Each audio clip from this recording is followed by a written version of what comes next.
How is it, bro? Oh, you did like a Crunchwrap Supreme. Just because you're camping and you're off the grid doesn't mean you have to pack backpacker meals and eat like, you know, you're trying to walk the Appalachian Trail the entire trip. Although you should pack a few backpacker meals. More on that later. So this is the 7th morning of our trip, and this morning we had pancakes. You can eat just like you're eating at home, maybe even better on a trip like this because canoes have so much carrying capacity. I think these canoes, these Old Town Penobscot 174s, I think their carrying capacity is rated around like 1,000 pounds. That's not an exaggeration. I think that they are literally rated for around 1,000 pounds. A couple key things to think about.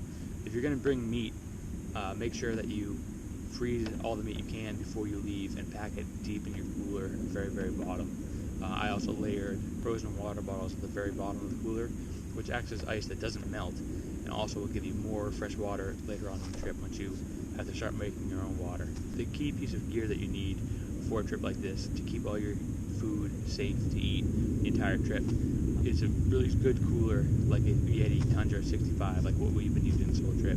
Because the Yeti has such a high capacity for holding ice, you can store food like eggs and milk if you wanted to and not worry about it going bad over the course of the week, or even if you're going on like a 2-week trip, it'll still keep ice that whole entire time. Now back to those backpacker meals. Meals like the Mountain House meals that you can just boil some water, throw it in a bag, and cook it right in the bag.